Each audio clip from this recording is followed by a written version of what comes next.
Hello and welcome back to another episode of the Thrive in 5 podcast. I hope you are doing okay and are having a fantastic start to your Monday. I owe you an apology, first and foremost. I owe you an apology for the fact that I didn't put out a couple of episodes last week. It was a combination of factors, if I'm honest. I had a couple of very frustrating technical issues where my microphone and recording software started crashing my laptop, which was unhelpful. But also, I'll be honest, I didn't put as much effort into fixing it as I maybe should and could have done, because I kind of wanted a little bit of a break from social media and from creating content just for 48 hours or so, to give myself a little bit of headspace. It has been a wild couple of weeks of holiday and work, and obviously the launch of More to Life, which was amazing. It's so great. I've got so many calls scheduled over the next couple of days. So it has been a wild ride. And I just needed a little bit of downtime and a little bit of space just to crack on and work, basically. So yes, I apologize for that, but I am back. Everything is working. My laptop hasn't crashed yet, so we are taking that as a good thing. We will see how this goes. The joys of technology, right? So talking of technology, I recently downloaded the Waze app, W-A-Z-E, which is like a navigation app. I've been using Google Maps for a long time, but someone had said to me that Waze was really good for traffic and things like that. And I was like, oh, this might be useful. And I discovered when I downloaded it that you could have so much fun with it because you could download one of those funny sat-nav voices. And I don't know if you remember these. I used to have a TomTom, was that it? Back in the day when I got my first little Renault Twingo, and I downloaded like Stephen Fry's voice for it, and I think my dad got Ozzy Osbourne on it for me. And that was all very fun. So I was like, oh, I want to relive my youth, relive the golden days of being 18 and driving in a Renault Twingo with far too many people in it, driving at like 20 because I was so scared of crashing it. So I downloaded this funny sat-nav voice. I've downloaded a whole pack of them, and one of them is hilarious. It's this like Cockney bloke who every time I take a wrong turn or I go away it doesn't agree with, it loses it. It's like swearing at me, telling me that I won't just say the word because I'll probably get blocked on YouTube, saying some bad things about me, telling that I'm an idiot, turn around you effing idiot, turn around, what the F are you doing? You can see where it's going, and it's hilarious. It makes me chuckle every time. I've started going wrong just to try and piss it off because it's really funny. But it is a little bit ridiculous sometimes, because the other day I was driving and I had to take a detour because I needed to pop to the shop, and it was screaming at me going, where I was like, to Sainsbury's to buy some cheese. I'm not going anywhere. It was a bit ridiculous, and it got me thinking that even though this is ridiculous, this is how a lot of us talk to ourselves when we go off plan, when we deviate from the plan. Even when deviating from the plan is something we really want to do. And clients will talk to me a lot about the plan.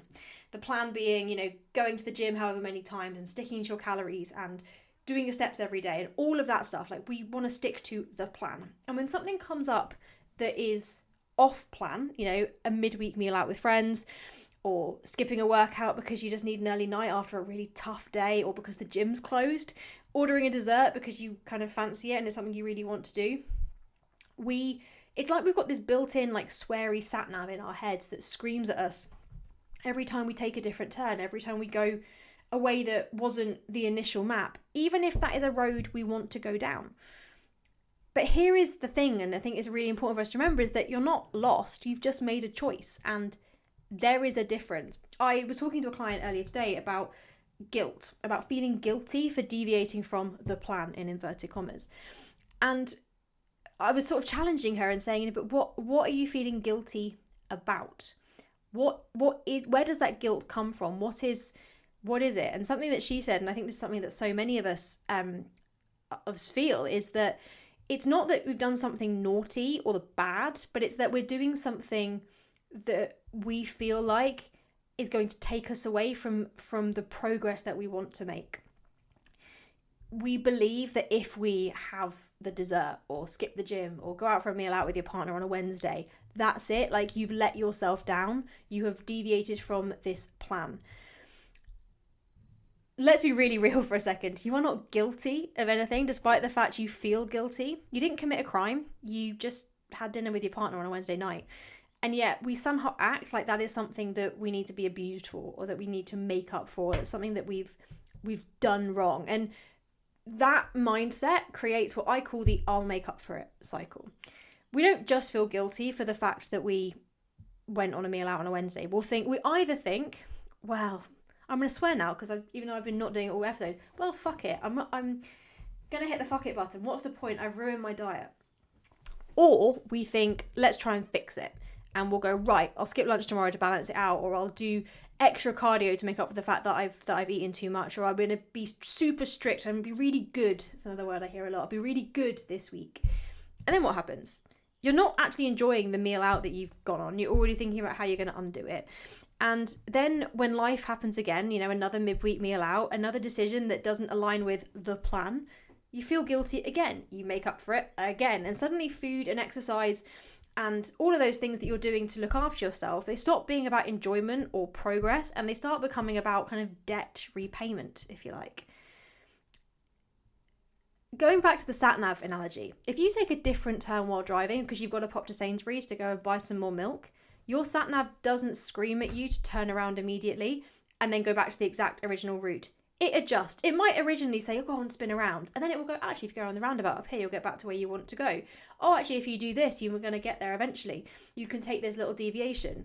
It adjusts. It reroutes. Yeah, mine decides to swear at me because that's hilarious. But in the end, it still gives me the same message. You are still going to get to where you want to go. It might take you longer than the route it initially planned out. It might involve having to take a few detours or go around a couple of roundabouts or make a little bit of a U-turn in the road. But your journey doesn't have to be in a straight line, whether you're in a car or whether you're on a fat loss journey. You don't have to make up for anything. You just have to carry on driving. That meal out you went on a Wednesday, that wasn't you going off track. It wasn't you deviating from the plan. You just took a detour, one that you wanted to take. So why are you punishing yourself for it, and why are you feeling guilty for it? Here is one thing I want you to go away and think about. What if the choices that you made, going out, enjoying food, prioritizing rest, weren't things you needed to fix or undo or feel guilty for? What if you instead allowed yourself to enjoy them, knowing they were a part of the journey, not a distraction for it, even if they were part of a slightly longer route it took you to get to where you want to go? When it comes to making progress with weight loss, and this was the conversation I had with this client today, it's not about sticking to the plan or the route with military precision. It's learning to adjust the route while still getting where you want to go. And things might come up along the way that mean that route has to take a little bit longer or has to deviate slightly. But if you can see those deviations or those like reroutes as choices, not mistakes, not you falling off track, but you choosing to take a different route, you will realize that there's nothing to actually feel guilty about. So if this episode has made you rethink the way that you talk to yourself, do share it with a friend who you think might benefit from hearing it. And if you want more of this sort of content, please hit subscribe, because next time, tomorrow, we are going to be talking about how to handle those moments where you genuinely feel like you have fallen off plan, how to think about those moments in the moment. And I'm going to tell a little personal story along with that will hopefully bring it to life. Have an incredible rest of your day, and I will catch you tomorrow.